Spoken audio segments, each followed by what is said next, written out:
Hey guys, thank you so much for coming out today. Let me make a quick adjustment here on the screen to get to Facebook ad anatomy. There we go. And what we're going to be focusing on is exactly how to create a very simple ad, something that is duplicatable. And that to me is an important term because so many times there are ads out there that we really are not able to actually duplicate. That if we try to, it doesn't work out too well, and we end up not being able to do whatever it was designed to do. And I never liked that. Always wanted to be an ad that we can actually do ourselves so that we can copy it ourselves and so that it actually is able to work out for our benefit and the benefit for those who are looking at the ad and following it all the way through so that we're fulfilling the promise that we're actually saying that we're trying to fulfill. So that's the overall concept here. Now, here is the actual ad, and there's 10 components to it. And this is from my buddy Jeff Goins, and I'm going to go through these 10 components. This is not like a perfect ideal ad. What do I do love that he's doing here is that he is hitting a lot of different triggers. And I think that that's fairly important. Let me pull this down just for a second. All right, so Patty says she doesn't see that. Let me come back and see if I can share the main screen here.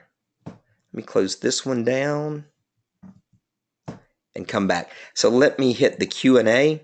It's actually, because it's a different version of Keynote, I think that it's actually stalling. So let me come back, hit, and now, can you see this now, Patty? Is the ad showing up now?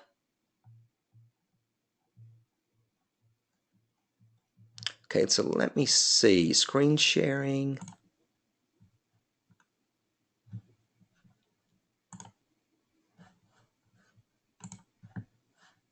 Let's see. All right, good. So Barbara says yes. Furman says yes. Ryan says yes. Kent says yes.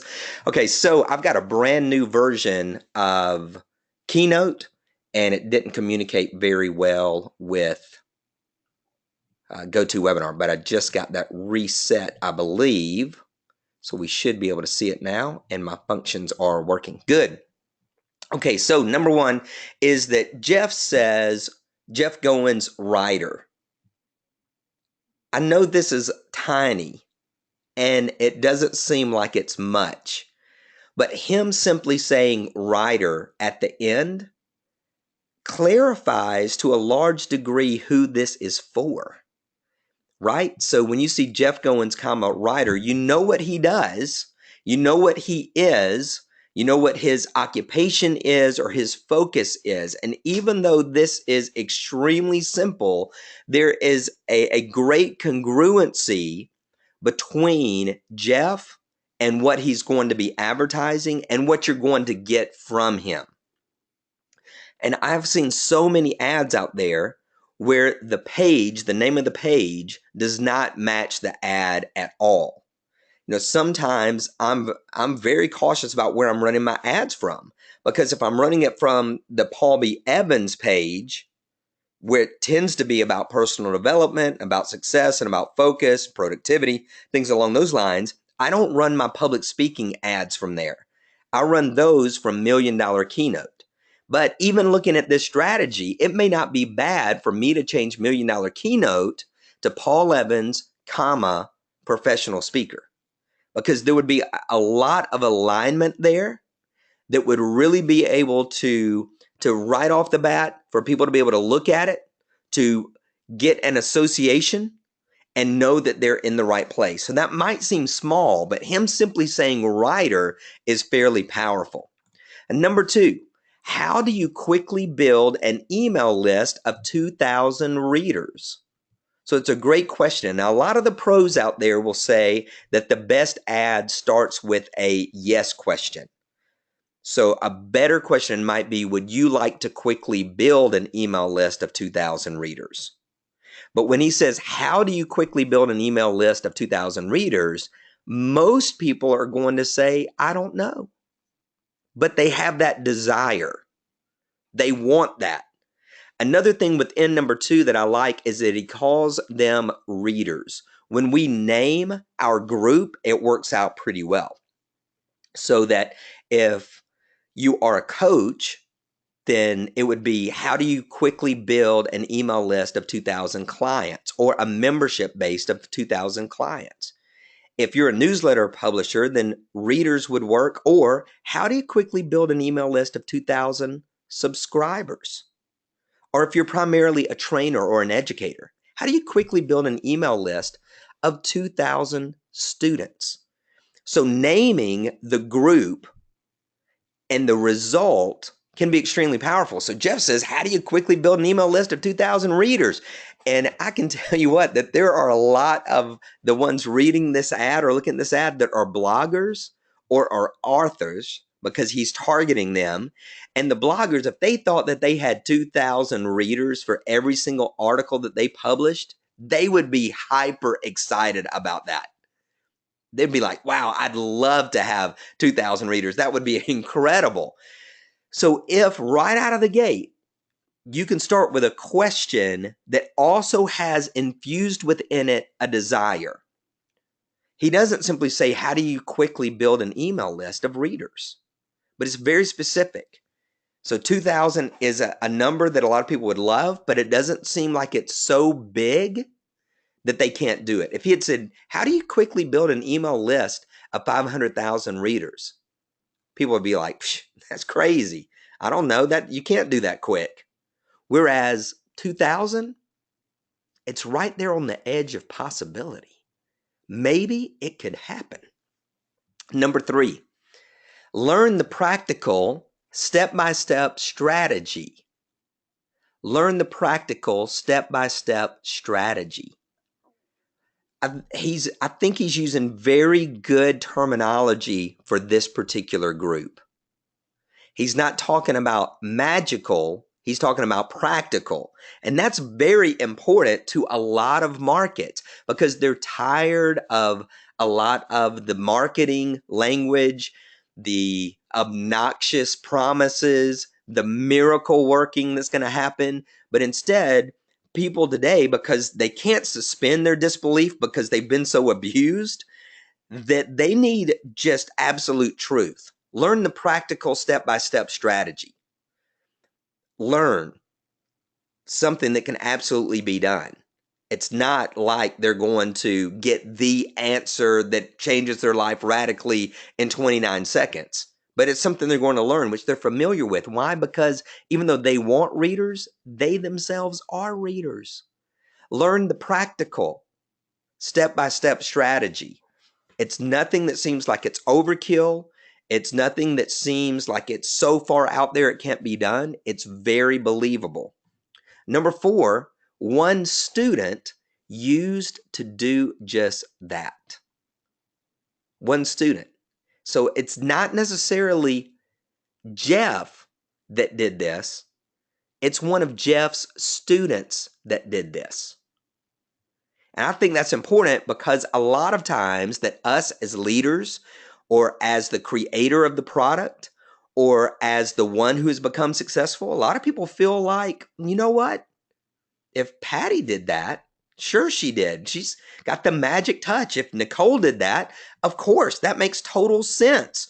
Well, if Patricia did that or if Kent did that or Ron did that, they put us in this upper echelon of accomplishment, and they believe that it works for us because we happen to be special and different, even though we know we're not.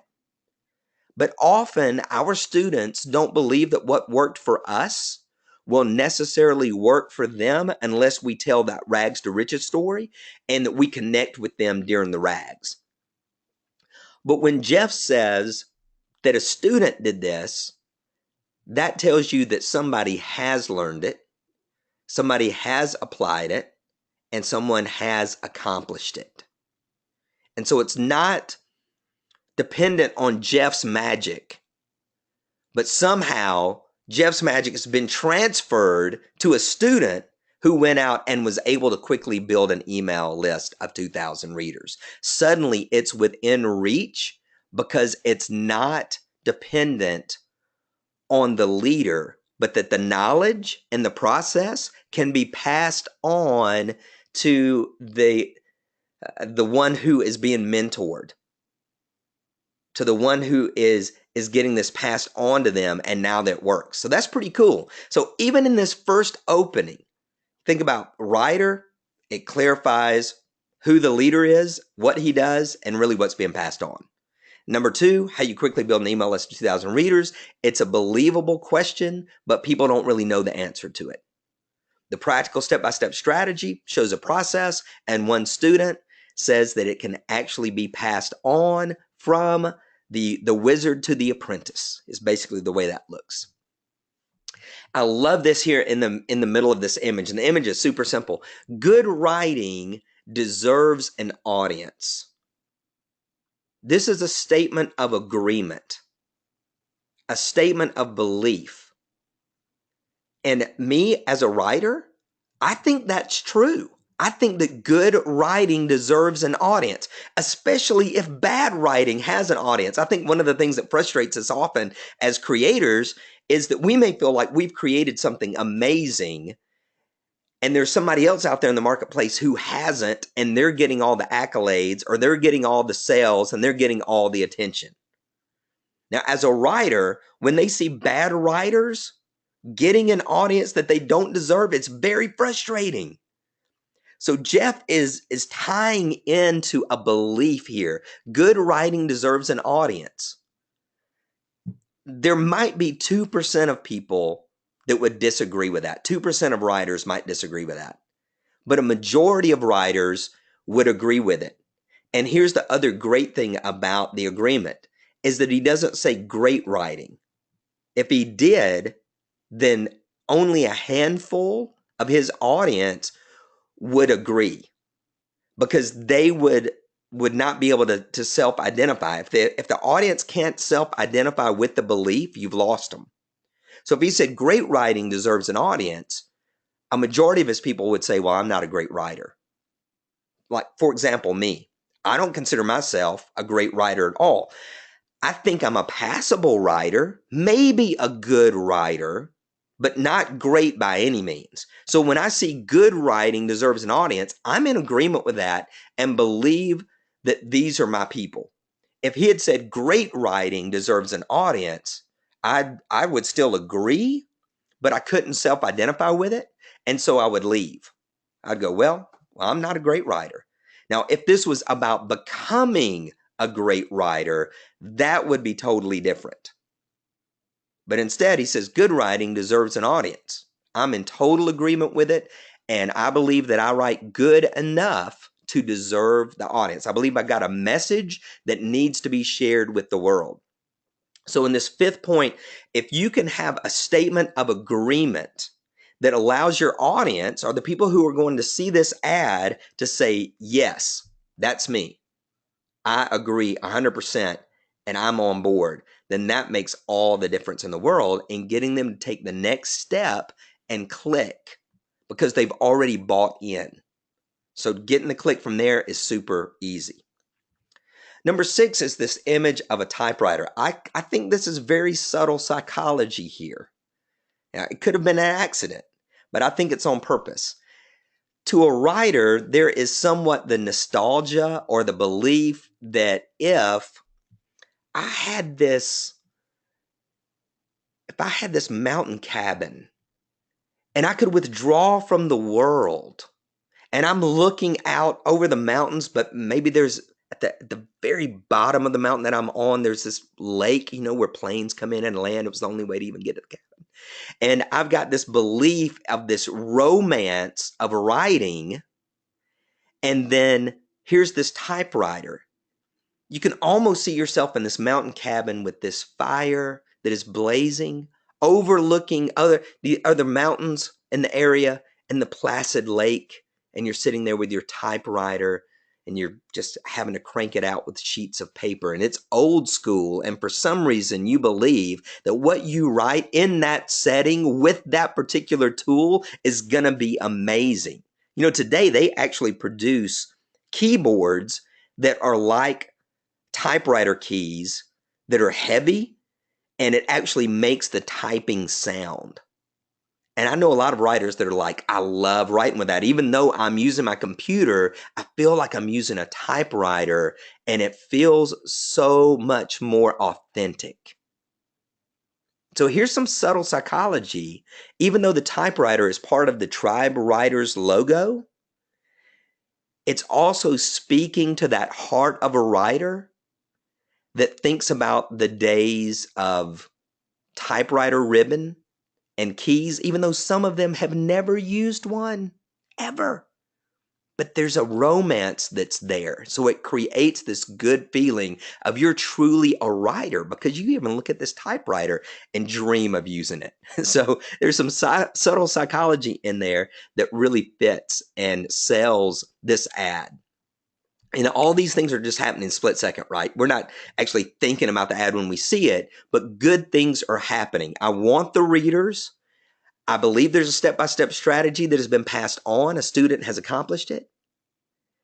Good writing deserves an audience. Yes, it does. I agree. Wow, typewriter. So cool. That's real writing right there. And then number 7, everything you ever wanted to know about writing for a living.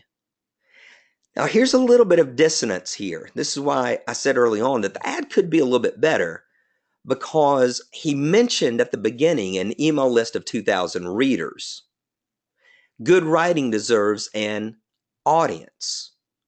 So we're staying within the realm of this audience, these readers, but then we kind of shift everything you ever wanted to know about writing for a living. So do I want to know about writing for a living, or did I want to build my readership? So if this had stayed in the vein of readership, of email list building, of reader building, it probably would convert a little bit more. But what's great about this statement is that it's not extreme, it's not hypey, and it's very clear. Everything you ever wanted to know about writing for a living. Now, this is another aspect that is subtle agreement, but is definitely dream quality and the dream realm. A lot of his people would love to write for a living. When they think about pounding out words day after day that people are buying, that first people are buying and then enjoying and are excited about the writing, and they're getting the accolades and they're getting the feedback and they're getting the positive reviews and they're getting asked to speak places if that's part of their dream. So they're writing for a living. No longer is it the 9 to 5. Even though I think writing is very difficult, but they're thinking in their minds, if I could just write, if I didn't have this job weighing me down, if writing was my job. Yes, Jeff, I'm in. Everything you ever wanted to know about writing for a living. And they're thinking, I'm going to show up. I'm going to have some questions. I can't wait to get this answered. Then number 8, do you know how to build an audience? See, we're back on theme now. Do you know how to build an audience from scratch? That's pretty strong. Do you know how to build an audience from scratch? No, I don't. I don't, Jeff. How do you quickly build an email list 2,000 readers? I don't know. So again, he's introducing a question that they've got to identify with in a yes or no facet. They either know how to do this or they don't know how to do this. They either want to do it or they don't want to do it. Do you know how to build an audience from scratch? So he's back on message. And sell yourself without selling out. That is a crucial message for this particular audience, because they feel like a lot of people have sold out. That a lot of people are out there just writing for commercial gain. And roughly 80% of this particular market that Jeff's in don't like that. Now, they want to write for a living and they don't mind getting paid fairly, but they do not want to compromise their message.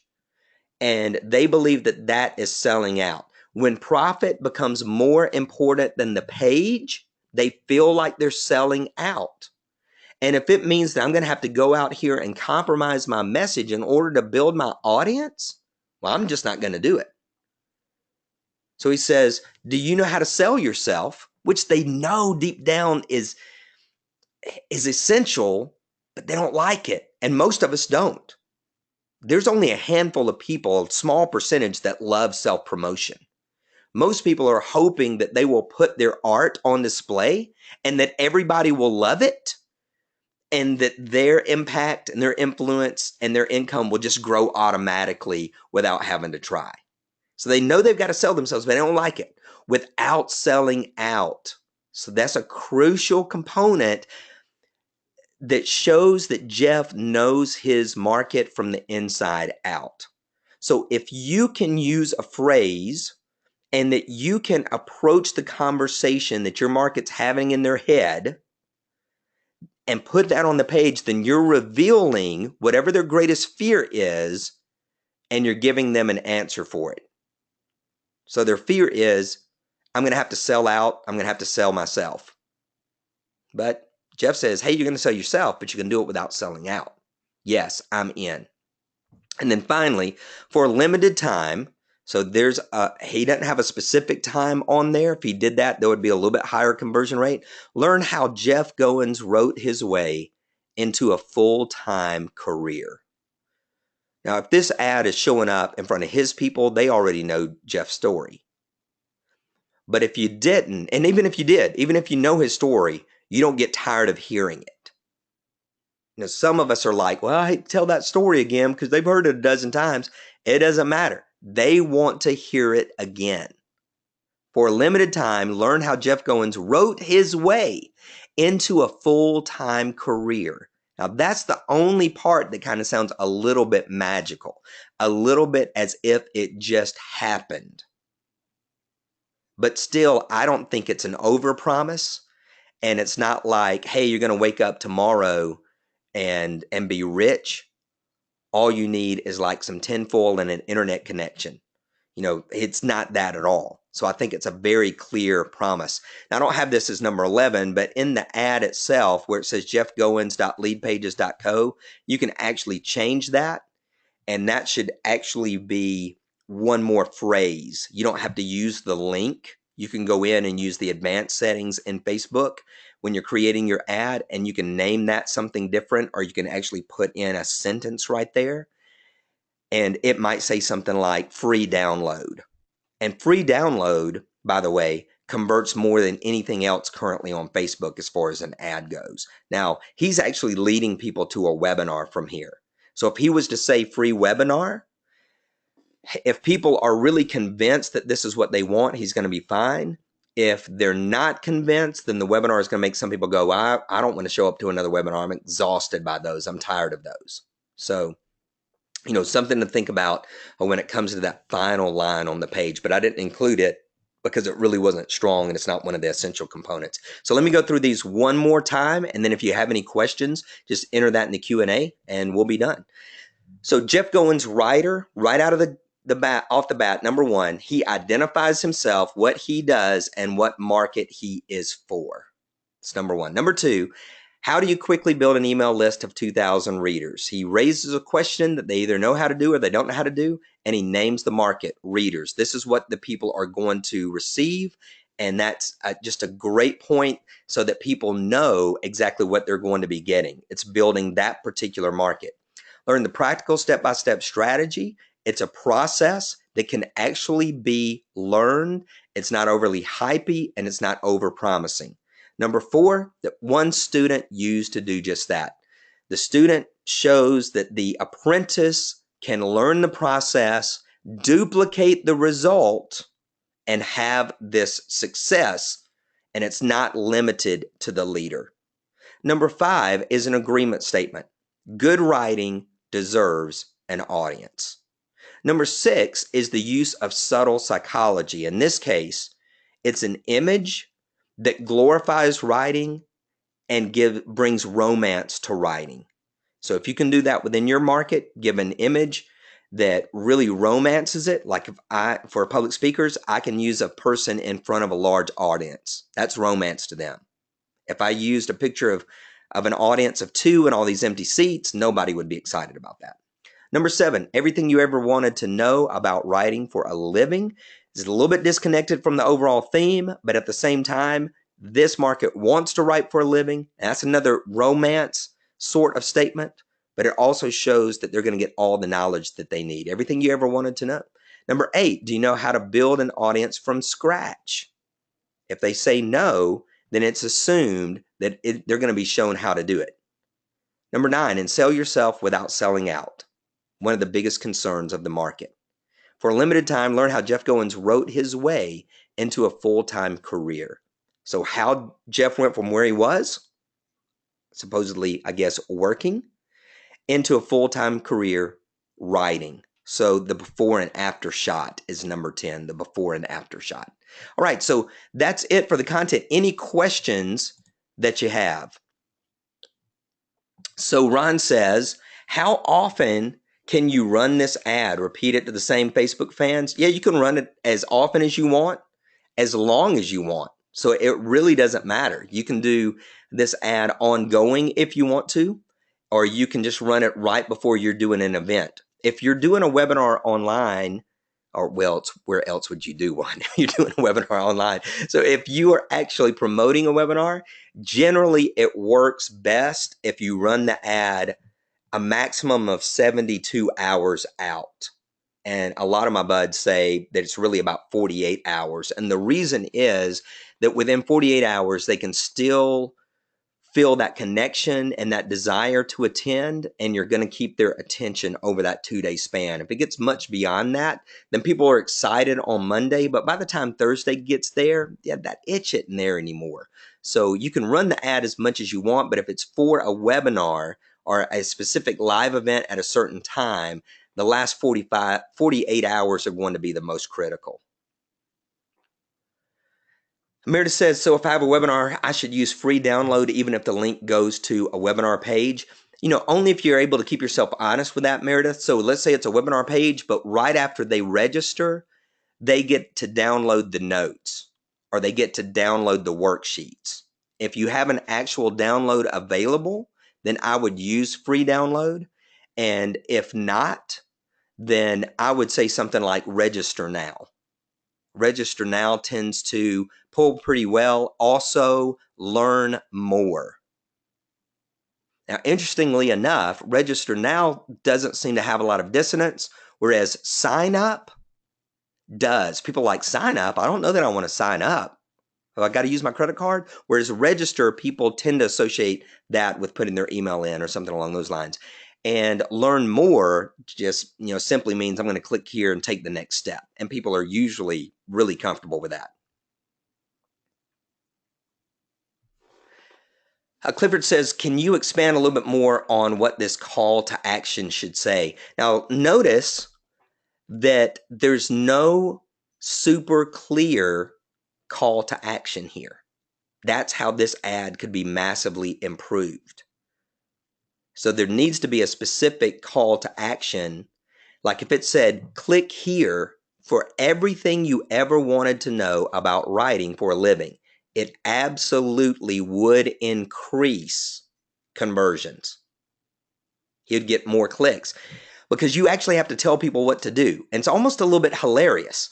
But the truth is, even when they land on your opt-in page, you need to say, enter your name and your email address below and click the submit button. It's actually been tested that if you say, enter your name and email address below, it will be a less response because you didn't say and click the submit button. And it's not because people don't figure it out. It's that people are on autopilot and they might enter their name and their email address and then go down the page and just leave. But if you say, click the submit button, people do not mind being told what to do and they follow the instructions. So on here, Clifford, you definitely want a click here to sign up, click here to register, register now, learn more. Most people really get that. But if you were to say something along the lines of click here to register now, you'll get more action. So your call to action, if possible, should say click here. That's about as overt as you can get. Ken says, Paul, would you ever consider making a short course that actually walks technically challenged people like myself through how to set up a Facebook ad and different Facebook features that apply to making an ad? As far as myself, Ken, I don't know that I would do that. I actually have a Facebook video views ad course that shows people how to set up video ads. So if you're interested in that, just email me, paul@paulbevans.com, and I'll send you a link to that. It's like $17. It's not expensive. So let me know about that. And you can use the exact same principles for creating any ad that I actually show you with that. The other thing that you can do, Kent, that's really easy is on your Facebook page. You can't do this on your profile, but on your Facebook page, anything that you publish, whether it's a video, an article, an image, can be boosted. Now, a year ago, they would say, don't just boost the post. You need to go in and actually create an ad. And while you do have more control over the creation of an ad, when you go into the ad manager, the truth is that if you'll boost the post, as long as you're doing a good job selecting your target market, you're going to do really well with it. I've got one video that's at probably 155,000 views right now. Half of those are organic and half of those are paid, and it's simply a boosted post. Ron says, super diagnosis of the ad. Thanks. You're welcome, Ron. Any other questions, guys? Anything else? Any other questions about this ad or anything else along the lines of clarifying any of these 10 essentials? Hey, Barbara. Yes, Jeff is doing his webinar now, and he's actually selling into tribe writers, I believe. I think that that's what the webinar is going to end up doing. I need to actually contact him, and I've got my affiliate link, but it's a great program, and so I actually need to mail for it. So I think he is doing his webinar now. I think it's tomorrow, actually. So if you go to tribewriters.com, there may be a sign up there. Or if you go to Jeff Goins, writer on Facebook, you will actually be able to see this specific ad.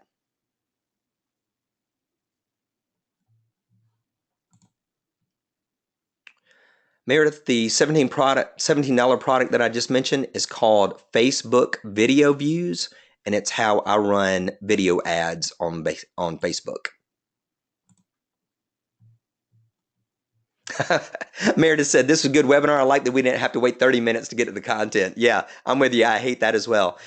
Well, guys, thank you so much for coming out. Oh, one more note. Patricia says, funny side note, Tom Hanks has an app on the Apple App Store that gives sounds of a typewriter as you type on the screen keyboard. I can believe that that is super popular. Guys, thank you for coming out today. Apply the principles and use these 10 essentials to make great Facebook ads for yourself. As always, success is not an accident. Be blessed.